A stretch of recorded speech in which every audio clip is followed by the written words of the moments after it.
Em 1899, uma corte se reuniu para decidir a questão da região de Essequibo, na fronteira entre a Venezuela e a Guiana. O tribunal arbitral era composto por 5 homens brancos, 2 estadunidenses representando a Venezuela.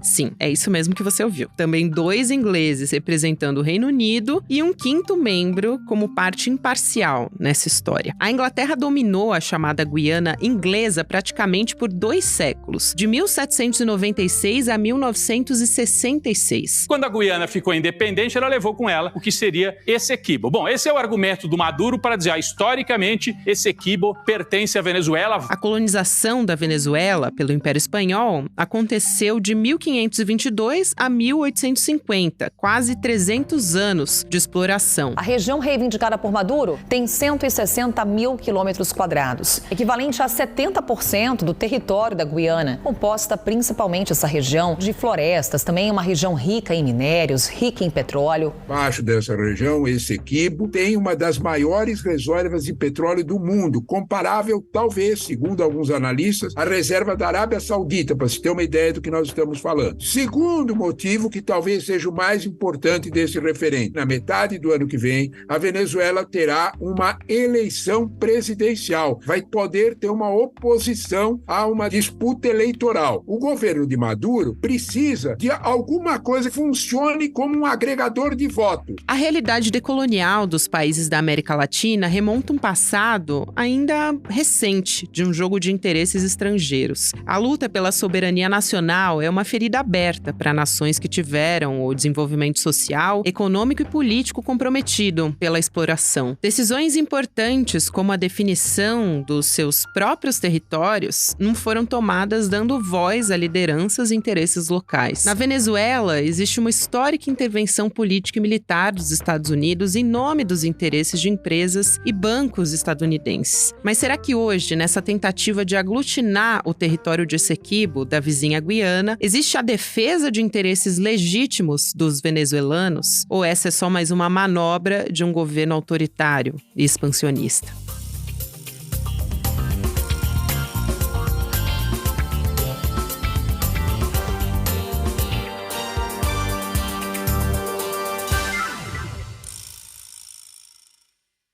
Quarta-feira, 6 de dezembro de 2023.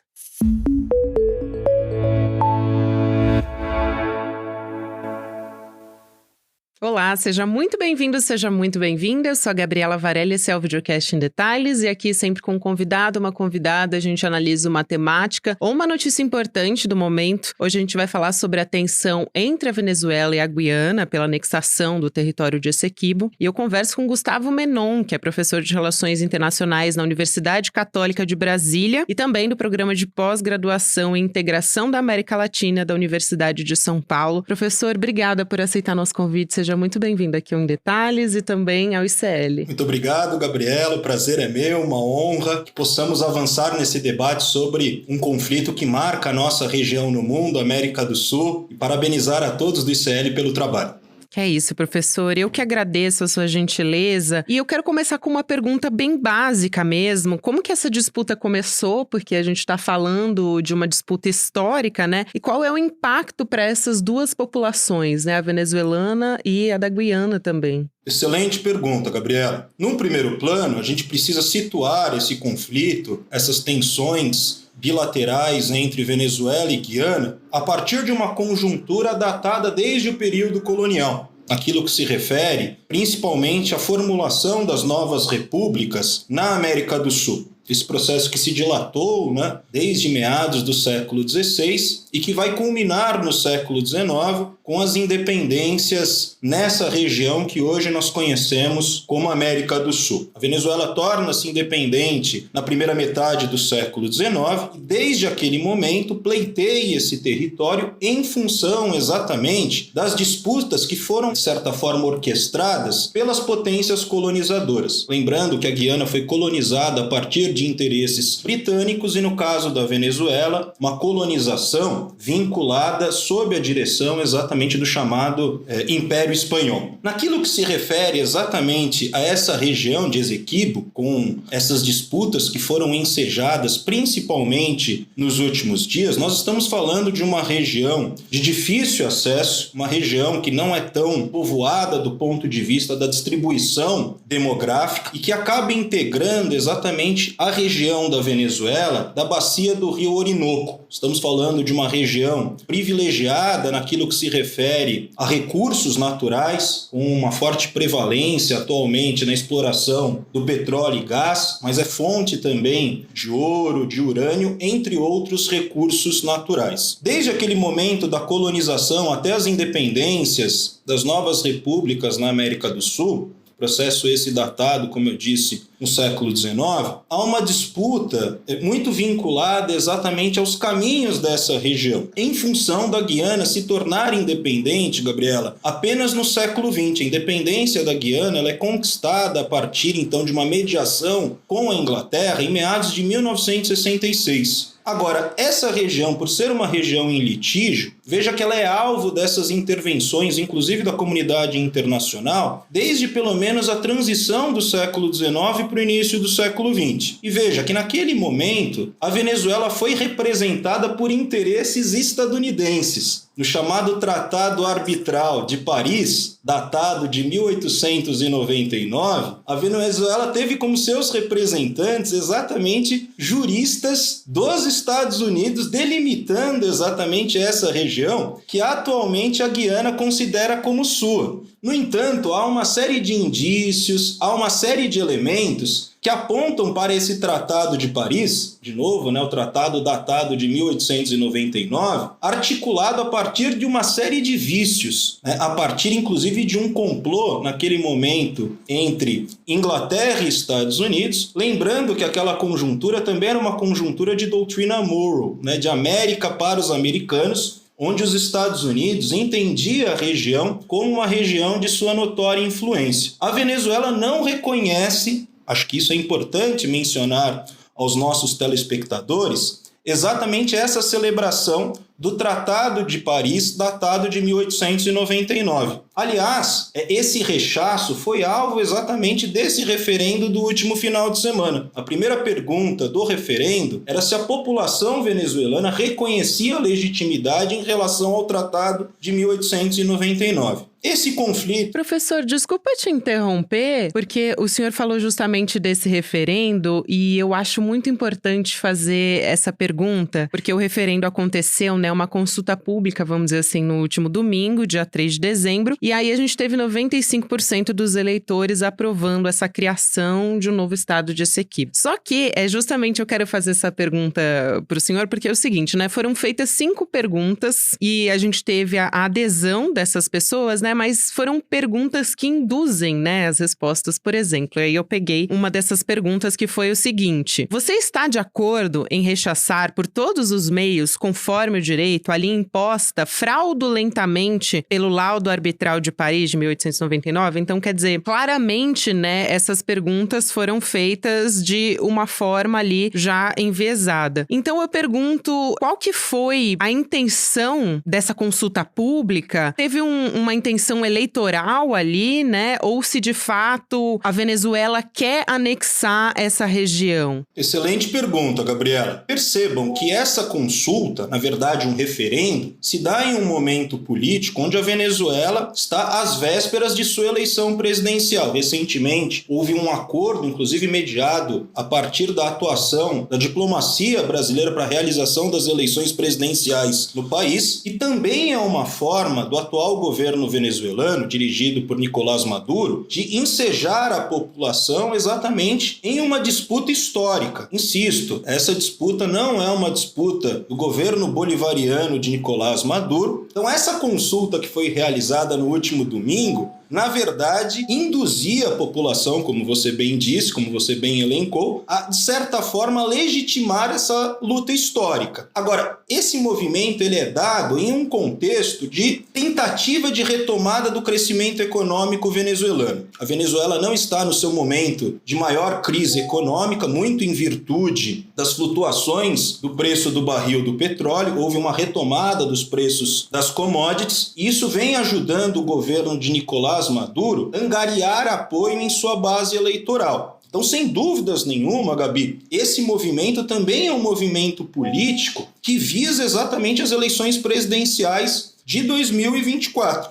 Né? Como que, em grande medida, Nicolás Maduro tenta, então, capturar essa pauta histórica no sentido de forjar exatamente a sua narrativa, construir uma série de plataformas favoráveis exatamente à sua eleição. E claro, lembrando que essa região é uma região que atualmente é explorada por empresas transnacionais no campo do petróleo. Por exemplo, a ExxonMobil. E, no fundo, vale dizer que o governo venezuelano vem acusando exatamente o atual governo da Guiana por ser uma espécie de testa de ferro desses interesses transnacionais. Ou seja, como é que essa disputa ela envolve também atores extra-regionais. Eu acho também muito importante a gente colocar esse ponto, né? Porque aí, a partir do momento que vira uma questão eleitoral, vira uma questão doméstica, e também a gente trazer a informação de que a pauta do Maduro está muito alinhada com a da oposição também. Quer dizer, a oposição diz que, na verdade, o governo de Maduro está sendo lento, que precisaria fazer uma anexação do território e não fazer um referendo, né, para ouvir a população venezuelana. Eu queria ouvir o senhor a respeito disso e também aproveito para perguntar, e acho que é uma pergunta muito importante, por que os moradores da Guiana não foram ouvidos nesse referendo, né? Em função exatamente dessas tensões que estão colocadas pela disputa do território, vale a pena recordar que, do ponto de vista exatamente das negociações, há o chamado Acordo de Genebra, datado de 1966. Esse acordo, onde Venezuela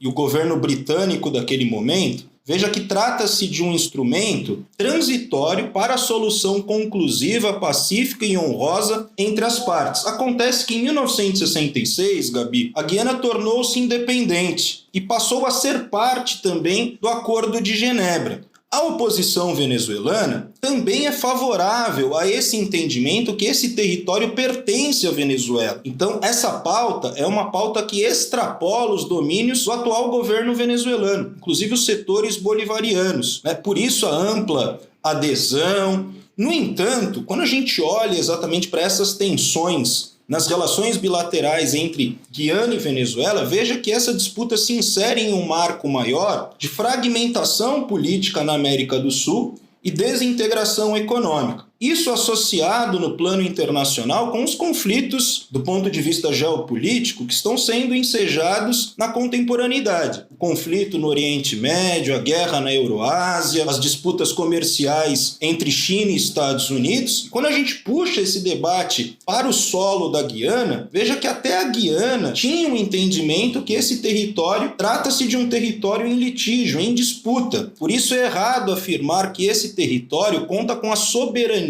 exatamente de atuação por parte do governo da Guiana. Veja que isso já foi debatido desde meados dos anos 60, onde a Guiana tenta pleitear exatamente essa região em função da riquíssima, não só biodiversidade, mas em função dos recursos naturais que se manifestam naquele território. Obviamente que essa bandeira será apoiada, por exemplo, pelos Estados Unidos, e isso vem criando uma escalada das tensões nessa região, que é uma região fronteiriça, inclusive, da realidade brasileira. Essa questão do Brasil, inclusive, eu queria inserir aqui nessa pauta, né? Porque eu pergunto qual é a possibilidade de isso virar um conflito, de fato, na América Latina e afetar diretamente países como o Brasil, né? E aí eu pergunto se existe uma possibilidade, se o senhor enxerga que poderia realmente acirrar tanto a ponto de virar um conflito armado, que acho que essa é a maior preocupação, né, dos países aqui da América do Sul. Acredito que não, Gabi. Até em virtude do posicionamento do governo brasileiro brasileiro se mobilizando de forma muito atenta em relação à escalada dessas tensões. O governo brasileiro recentemente mobilizou exatamente alguns blindados em direção a essa região norte do país e conta também com as negociações, com toda a assessoria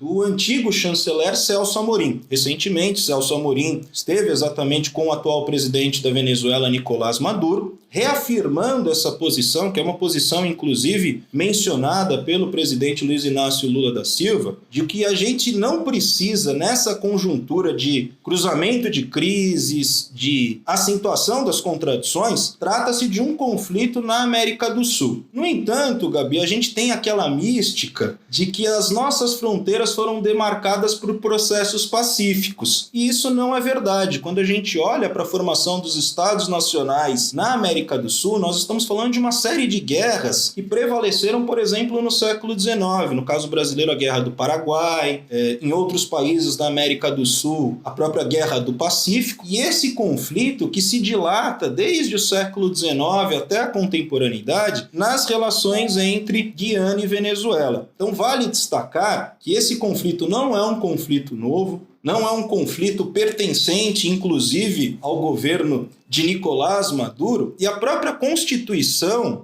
da Venezuela, a Constituição datada de 1999, no seu capítulo 1º, reafirma que o país trata-se de um país de paz. Por isso, não acredito, respondendo diretamente sua pergunta, que seja possível exatamente um conflito armado entre Venezuela e Guiana, em função também da superioridade bélica das forças armadas do país bolivariano. Acredito que essa solução ela está sendo pressionada por parte do governo venezuelano no sentido, então, de suscitar, retomar essa discussão em relação a esse território em disputa. Até em questão de população, né, professor? A Venezuela tem pouco mais de 28 milhões de habitantes, enquanto na Guiana a gente tem pouco mais de 800 mil, né? Então isso demonstra também a diferença entre esses dois territórios. Ainda nessa questão do Brasil, a gente tem o Brasil dizendo que esse é um assunto interno da Venezuela, que a América Latina, né, a América do Sul não precisa de mais um problema, mas de fato é um assunto que mexe com a estabilidade, né, da América Latina. O papel do Brasil é uma liderança regional, sempre teve um papel de diálogo, né, de maneira pacífica. Na sua visão, qual deve ser o posicionamento do Brasil nesse caso? Porque o Brasil ainda não se posicionou de fato, né,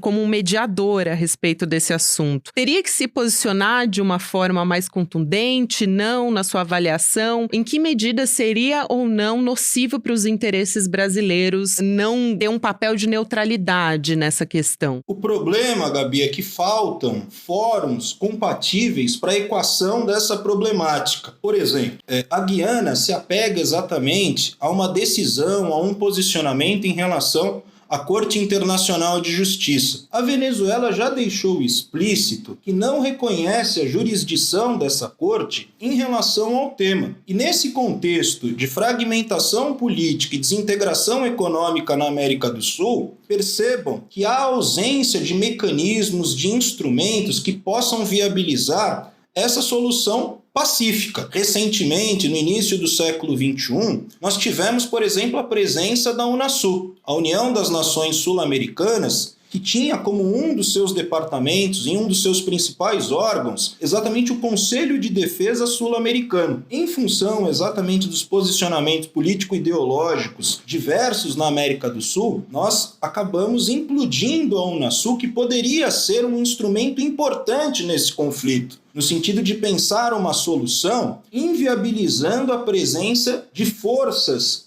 de atores extra-regionais em relação a esse tema. O problema é que o conflito se transnacionalizou, inclusive com a atuação dessas potências no campo do petróleo. Citei aqui a ExxonMobil, mas percebam que, em função desse cenário de desintegração regional, a gente acaba abrindo margem para a atuação dessas forças extra-regionais. E o caso brasileiro é emblemático, porque o Brasil sempre teve um posicionamento de equacionar esses problemas, esses conflitos, a partir da atuação dos próprios países da América do Sul. Isso acaba convergindo, por exemplo, para a atual política externa brasileira, muito pautada em termos de cooperação Sul-Sul, com a ampliação do Mercosul, com a expansão dos BRICS e retomando esse debate exatamente de uma política externa orientada em termos desse Sul global. Então, por isso que seria importante, nesse momento, ter um fórum adequado para a resolução do conflito. E, obviamente, que o Brasil, por ser uma liderança regional, ser um país de dimensões continentais, até por ser fronteira exatamente nessa disputa, certamente o Brasil teria um papel significativo, um papel de mediação que poderia, então, viabilizar uma solução pacífica, conclusiva e honrosa para ambas as partes. A Venezuela hoje, né, diferente de outros países aqui da América Latina, é independente do Brasil, né, de forma política, econômica também. Na sua avaliação, professor, o presidente Lula teria condições, quais seriam os artifícios de negociação política que o presidente Lula poderia ter para convencer Nicolás Maduro de desistir, enfim, desse conflito, né, de não acirrar a tensão ainda mais entre a Venezuela e a Guiana? Veja, Gabi, além da retomada desse processo da Unasul, obviamente que o governo brasileiro tem boas relações também com a Guiana, tem uma relação pujante do ponto de vista comercial, sociocomercial, as relações bilaterais também com a Venezuela, mas o Brasil está muito atento exatamente a essa escalada de conflitos. Por que eu não acredito que essas tensões, essas rusgas, evoluem para um conflito armado? Em função, inclusive, da natureza consultiva do referendo. O referendo, em nenhum momento, Gabi, fala sobre uma empreitada armada, ou seja, sobre uma invasão a esse território que está em disputa.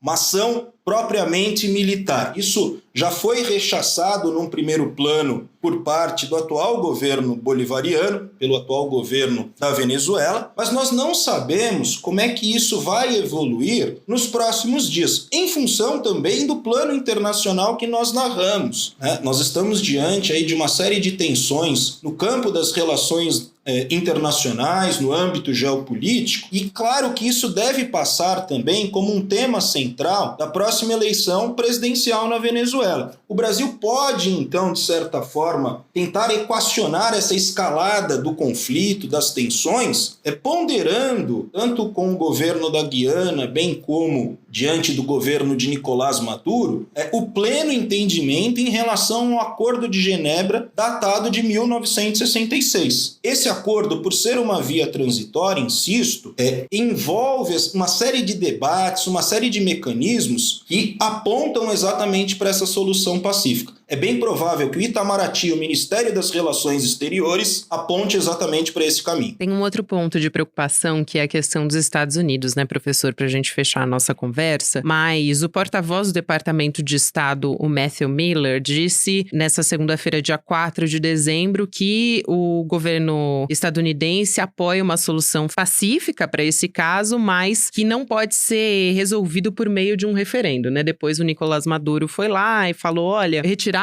a presidência do presidente da Guiana porque ele disse que tinha tropas dos Estados Unidos prontas para travar uma guerra contra a Venezuela, né? Assim, quase que automaticamente ele respondeu isso numa transmissão. E aí se levantou uma discussão sobre a criação de uma base militar dos Estados Unidos, né? Na Guiana. E aí, junto com isso, né, tem a posição dos países da América Latina. Quer dizer, o Brasil até o momento está numa posição de neutralidade, os outros países também não se posicionaram a favor da Guiana. Essa presença dos Estados Unidos diminui o protagonismo do Brasil? Qual que é a preocupação com o país estadunidense nesse conflito de fato? Pode piorar a situação, professor, na sua avaliação? Gabi, você coloca um player fundamental na atuação desse conflito, né? O que será exatamente da atuação dos Estados Unidos daqui por diante, sabendo que os Estados Unidos estão envolvidos em outros conflitos em outras partes do planeta, né? Na Euroásia, Oriente Médio, e do ponto de vista do porta-voz do Departamento de Estado nos Estados Unidos, veja que até o porta-voz ele reconhece o Acordo de Genebra de 1966. Ele considera exatamente esse entendimento de que as duas nações devem pensar em uma solução pacífica. Então, essa fala que muitas vezes vem sendo ventilada em alguns meios de comunicação de que seria a tomada de 2/3 do território da Guiana, veja que essa fala é um tanto controversa. Em virtude, Gabi, exatamente de ser uma região que historicamente foi disputada. Insisto nesse debate, porque tem muita gente que fala, não, mas a Guiana atualmente administra o território, sem dúvidas. Mas há ingerência de interesses econômicos, né, de empresas multinacionais que nos últimos anos acabaram intensificando, por exemplo, os projetos de exploração do petróleo. Os Estados Unidos, obviamente, que se coloca favorável aos interesses da Guiana, vem se posicionando uma espécie de aliança velada em relação exatamente ao pleito da Guiana. Agora, veja que até os Estados Unidos não reconhecem a arbitragem datada de 1899 no Acordo de Paris, onde fica nítida e explícita exatamente as irregularidades,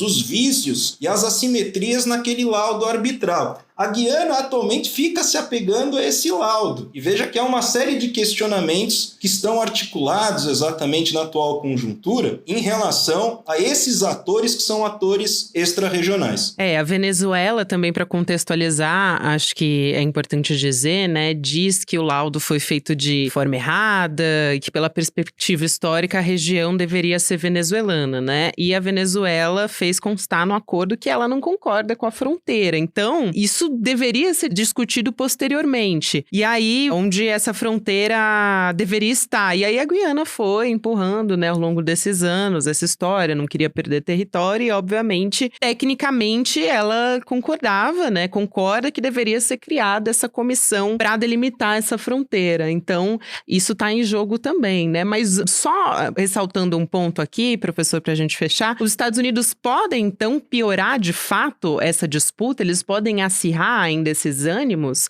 o senhor acha? Sem dúvidas. Por parte dos Estados Unidos, recentemente houve a reativação também da Quarta Frota, há uma presença de tropas estadunidenses em exercícios conjuntos com forças armadas exatamente dos países sul-americanos. Então veja que os Estados Unidos estão atentos a essa região em virtude da sua riquíssima biodiversidade. E quando a gente olha para essa região de Essequibo, vale também como um último ponto, Gabi, sinalizar em relação às disputas que estavam colocadas no plano doméstico lá nos anos 60. Nós tivemos uma rebelião em 1969, a chamada rebelião de Upununi, que na verdade foi capitaneada por setores indígenas que pediam exatamente a tutela do governo venezuelano naquele momento, no sentido de criar aquela região um estado de certa forma tutelado por interesses venezuelanos. Então há uma série de fatores que estão em jogo e obviamente que os Estados Unidos não estão desatentos, né? Estão ligados em relação ao desdobrar dessa escalada de tensões, é acompanhar os próximos episódios, primando exatamente para uma solução pacífica, honrosa, de acordo com os ditames do Acordo de Genebra. Muito bom, professor Gustavo Menon, que é professor de Relações Internacionais da Universidade Católica de Brasília, no programa de pós-graduação e integração da América Latina também, da Universidade de São Paulo. Quero agradecer muito a presença do senhor, foi um prazer enorme conversar contigo. Seja sempre muito bem-vindo aqui ao ICL, ao Em Detalhes, professor. A gente se fala numa próxima. Muito obrigado, Gabi. Sou fã do trabalho de vocês. Parabéns a toda a equipe do ICL. A gente agradece, professor. Foi um prazer enorme.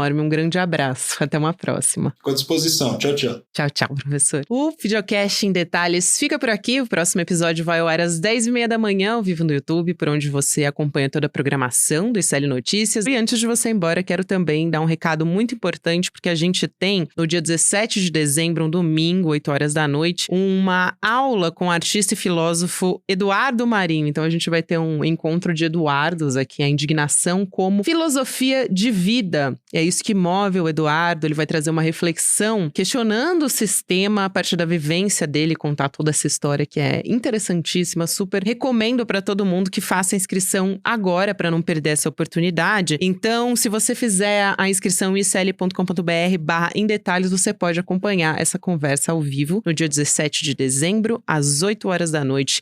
Então, garante a sua vaga para não perder essa conversa que é muito, muito relevante. Obrigada a você que nos acompanhou até aqui e até amanhã. Eu, Gabriela Varela, faço a apresentação e a coordenação do videocast Em Detalhes. O roteiro é feito por mim e pela Ana Carolina Navarro. A direção técnica de gravação é de Guilherme Bessa, Bianca Pasquim e Caio Marinato. A coordenação de transmissão é de Malu Pessoa, Leonardo Salles e Giovanni Nino. A operação de áudio é de Igor Santana e Denis Williams. A direção de imagem do Gabriel Vento. A produção é da Elô Macrini. A vinheta original é de Caio Marinato. A edição de áudio e sonorização são de César Degani. A direção de mídias sociais é de Joema Martins. E a direção de arte é de Stella Spironelli. A coordenação de artes gráficas de Isabela Chiara. A direção de programação é de Maurício Arruda. E a produção executiva de Eduardo Moreira e Rafael Donatiello. Este episódio usou áudios de CNN Brasil, SBT News e ICL Notícias.